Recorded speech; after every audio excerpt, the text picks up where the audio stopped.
po, ito, gusto mag-lock eh. Gustong mag-lock? Dapat sinabihan nyo, pwede. Nararamdaman nyo na parang mag-lock. Ngayon, kailan po ba, kailan yung naramdaman mo, kailan kayo, nakakaramdam ba kayo ng masakit ngayon? Ano? Opo, matagal ko na itong nararamdaman, ano ko sa hilot. Opo. O sige, hindi huwag nyo naman yun, basta nagpahilot na lang kayo. Okay, tapos? Parang hindi nila nakuha. Okay. Kasi bali 3 beses na eh. Tin-3 session kayo? 1 session lang yan, kung talagang ganito yan.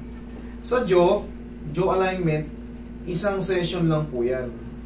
Isang session lang yan. Pero kung tinatlong session na kayo, hindi pa rin nakuha, hindi tama yung ginagawa. Ibang, pero nga, Sara, tumutunog lang po siya, o ano? Opo, parang maglalak talaga siya. Masakit dito. O yan ang tatanggalin natin. Pero yung tumutunog, baka nakulangan lang sila sa explanation kasi ganito po yan, Manny. Once na meron tayong popping clicking sound sa jaw, siyempre baka matagal na yan. Siyempre araw-araw tayo kumakain, nabubudbud din yung tinatawag nating condyle. Hindi na po mawawala yung clicking.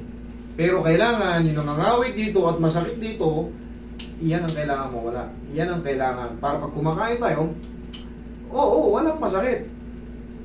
May clicking man, pero basta, kahit baka kayong kainin natin, o kahit anong makuna dyan, kaya natin. Pero pag yun nga, hindi pa tayo kumakain, pero sakit ng dito ko. Tapos, baka kayo yung nagmumotor. Hindi po. Akala ko. Baka naman pag nag-ano kayo, kasi pinasok ko lang kasi may mga instances na ganito eh. Yung iba naka-helmet. Doon ang dali, masikip yung helmet. Siyempre may sponge yung helmet dito eh. Gumaganon sila, na-dislocate. Pero 2 tao pala yung pumunta nito. Kaya tinanong ko lang, sige, dito kay mami. Sige, nga. Sara. Pansin mo, ang daming tumutunog. Pero normal lang yun. Basta ang malaga, wala masakit. Sige, nga.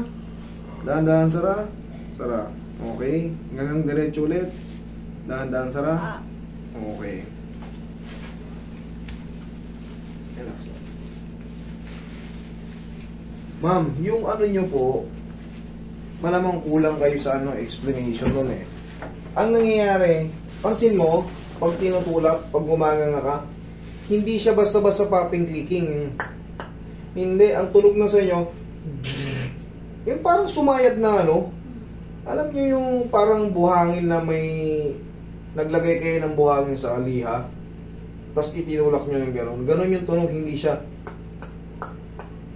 Malamang ang nangyari dyan sa inyo, may pudpud na rin po yung tinatawag nating mandible. Mandibular fossa. Ito po, yung ganito. Bukod sa may pudpud yung dito, ano lang to hindi pa ako 100%, pero base sa assessment ko sa inyo, pati yung dito nyo may scratch na rin. Kasi iba yung tunog niya eh. Pero magkaganon pa man, basta sumut siya ng maayos dyan, yung mga pterygoid muscle natin hindi maiirita. Kumbaga, basta sakto yung position ng condyle, may scratch man siya, pero hindi yan mga ngawit. Bakit? Kasi hindi siya naka-hyperextend. Kasi pag nakalihis yan, maya yan nakabanat yung ligaments at tendons ng yung muscle natin sa jaw. Magkikreate ng pangangalay yun. Pero pag yun nga, pag naayos yun, sana mawala na yung sakit. Wait lang Kailangan ang maramdaman nyo dito sa adjustment natin, kunting na lang yung matira or kaya mawala na. Kailangan kunti na lang. May pain siya pero kunting-kunti lang. Kasi pag nakapahinga, matagal na raw to eh. Pag nakapahinga, magsusubside pa yon. Pero pag ang naramdaman mo, yung kaninang nangangawit o yung kaninang masakit, ay parang nadagdagan pa, hindi po pwede. Kailangan sa mga adjustment sa jaw, kailangan at least ganito na lang.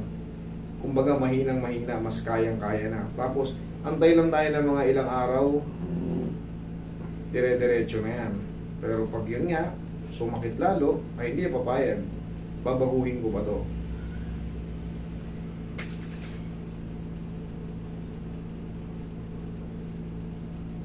Tapos, pag maghihikam tayo, mami, napapanood nyo na ako, di ba?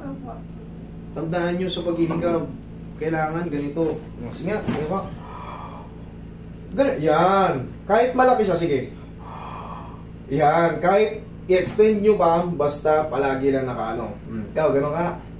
Gano'n ka, mami. Gano'n ka. Ganda yan, ganda. Masakit pa siya? Hindi na. Thank you, Lord. Kahit pa paano. Yun nga, sabi ko nga sa inyo, may clicking yan, pero mawawala yung sakit. Or may matirahan man yan, kunti na lang, tapos antay lang tayo ng mga ilang araw, diretso na yun. Pero yung kanina, nung in-adjust ko, lumagutok, kailangan yun, talaga, mabawasan yung pain. Pero pagka mali ang adjustment na yun, ngayon pa lang, sa tingin nyo ba, pag dinislocate ko yung panga nyo, hindi magsasakit yan? Sasakit yan. Pero yun nga, nawala yung pain. Maraming salamat. Tapos ma'am, tandaan nyo ulit tsaka yung pagkakain tayo. Kasi ako mayroon din ako niyan, Pansin nyo? Pagkakain tayo, kunyari bagong, pagkain. Hindi tayo kagad kakain, ganun Kasi minsan para maglalak siya Alam mo yung parang konting-konti na lang lalagotok sa maglalak. Kaya nga, kakain tayo. Sa may mga ganyan kasi hindi na mawawala yung mga sounds yan. Madalas kong inuulit-ulit, baka bago kasi marami tayong bagong viewers. Tapos ito ang pinakamahalaga. Lalo pag antok na tayo, palagi nyo nga alalahanin yan. Okay? Ulit. Walang masakit? Wala. Thank you, Lord. Okay? Salamat. Pero, pa? lupok sa nung sa ano. Ayun, tingnan natin. Hindi nyo nabanggit ka. Tawad ko. Sige, okay lang yan. Tingnan natin kung ano magagawa natin. Nasolusyon na isa Okay. Thoracolumbar spondylosis. There's mild narrow. Ito pala. Hindi mataas din. Kaya pala, ayan taas 430. Kasi, yung ano kasi, 339 lang. Tapos ito, 5 lang. 7.27 ka. Yung uric acid mo. Ngayon, kailan to? Kailan to? November? November. Saan bang date? Last year pa po Ito. Okay. November 2022. Ngayon, tumaas siya. Nag 400 na mga kung halos lahat na. Ganun po talaga sa uric. Lahat po ng joint natin sisirain ng uric. Tapos, pag nakakain ka ng bawal, ay automatic. Bigla na lang nagulat ka, namaga yung paa mo, namaga yung tuhod mo. Yun po yun. Pero ang tanging solusyon dyan, magbilad kayo sa araw, sa umaga. Magpapawis tayo. Hindi nyo kailangan magtatatakbo Walking lang sa paligid na ng bahay nyo. Bilad sa araw. Ganun-ganun lang, balik-balik lang. Tapos, medication po ang uric. Yung liver po natin, medyo sumasablay, pumapalya-palya na. Kaya ang kinikreate niya, hindi na amino acid. Ngayon, mamasaging ko kayo, pero banayad lang. Okay? Kasi lagi, ito din yung masari yung... Yes, aanin ko yan. Banayad lang. Mataas pa lang uric na mami. Pwede naman siyang i-massage, kaso wala, very soft lang. Kasi, sumasakit talaga ang mga joint ng mataas ang uric. Pagka kumain kayo ng bawal, alam nyo na, magre-react yun. Hindi kang patagilid. Kasi yung tinatawag nating amino acid, napapalitan na siya. Yung tinatawag na uric acid nga. Yung amino acid na para sa joint natin, mas malagkit na yung i-create, yung uric acid na. Kaya syempre pag videos kayo, masakit. Tapos dito naman sa thoracolumbar nyo, may spondylosis. Nabasa nyo naman, di ba? Kabilang side. Ang ibig sabihin ng thoracolumbar, thoracic. Magmula rito, thoracic yan, pag ganyan. Thoracic yan. Ito naman yung lumbar part. Ito cervical. Magmula rito, yan. Ano ba yung spondylosis? Spondylosis, discompression. Pagkasira naman, yan naman spondylosis. Shortcut na lang, napipirat. Okay? Relax lang. Bunga ng pagtatrabaho nyo yan sa mga gawaing bahay, mga pagbuhat-buhat. Okay, dapat. Pero that is normal. Okay, wait lang ha. Wait lang, mami. Normal lang yan mga spondylosis. Wait lang. Okay. sa mga tao umiidad at nagtatrabaho.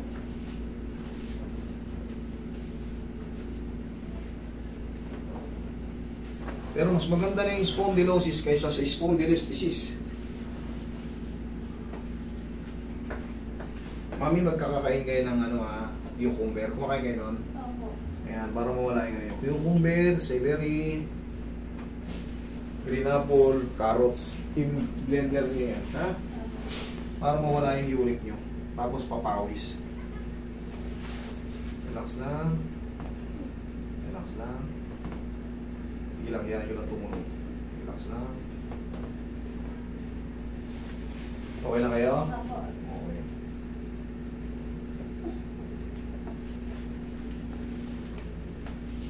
Huwag na kayong magtaka kung bakit masasakit para makakatakot katawan nyo. Pero pwedeng massage to, pero kailangan banayad lang. Tapos lang ng pagmamahal.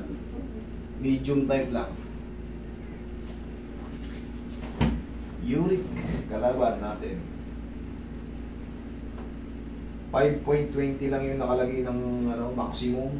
Nag 7.27 kayo. O di mataas kayo ng Pwede kayo niyan 6 lang. 5.73 pala yung pinakamataas. Okay, dyan lang ha.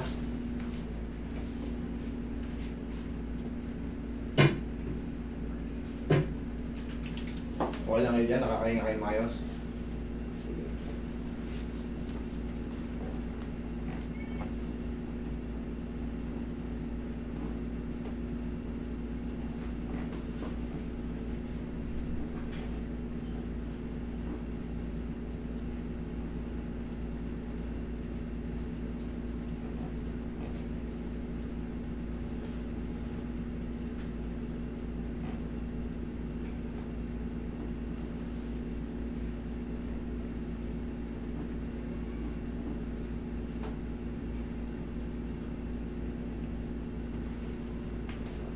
Ihaya kayo. Part pressure na rin ba? Ihaya kayo. Wait lang ha. Tubig mo yung tuod mo. Malakang. Yeah. Okay, kasi sa tiyan yung kamay.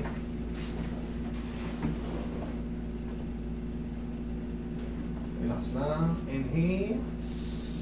Exhale. Yan na. Naramdaman nyo? Okay lang yan.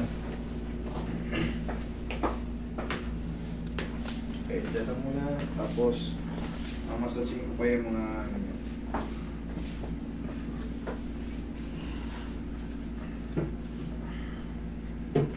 Kaya nga nasabi ko, pwede naman yung i-massage ka, so parang haplos lang ng pagmamahal. Baga haplos baby lang. So, mali pa na yung nagpapamassage ako hard. O ano na napupulot nyo? Sakit pa rin katawan ko. O, kita nyo? Anong tama? Na-experience nyo na pala eh. Nagpamassage kayo. Kailangan kasi yung kaalaman dito, yung personal knowledge talaga, yung personal experience sa mga habang tumatagal kasi ang taong maraming natututunan yan. Pero ang taong kumbaga hindi nag-upgrade, yun pa rin, yung mga hard massage pa rin na-apply niya. Kahit ang kailangan kasi dyan, marunong tayong umintindi rin sa mga result. O kita nyo, ano nangyari? Masakit, di ba? Yun po ang kalalabasan. Yun po ang kalalabasan. Parang tapos mamassage, 2 araw ko nakahiga. O, kailangan ba natin tandaan nyo ang definition ng massage? Relaxation and blood circulation. Kailangan na-relax kayo, hindi yung 2 araw kang patang-pata. Ang sakit nung ginawa sa akin yan. Puro pasa. O, kita nyo na? Anong gusto nyong mangyari? Mangyari ulit yun? Dahil sa pamamagitan ko, hindi. Tinuturo ko nga sa inyo, tinuturo ko nga sa inyo yung tamang diskarte dyan. Kasi once na kinarati mo yung uric, nang wala kang knowledge dyan, sigurado, balikan nyo yung pasyente nyo, talungin nyo kung ano nangyari sa kanila. Ito, Ito na yung mga buhay na patotoo. O, 2 araw kang halos hindi ka makakilos. Pwede naman yung massage kaso ano lang, medium type lang. O di ba, puro pasa kayo. Ganyan lang, oh. Ang mahalaga na massage, hindi nyo kailangan masaktan. Par.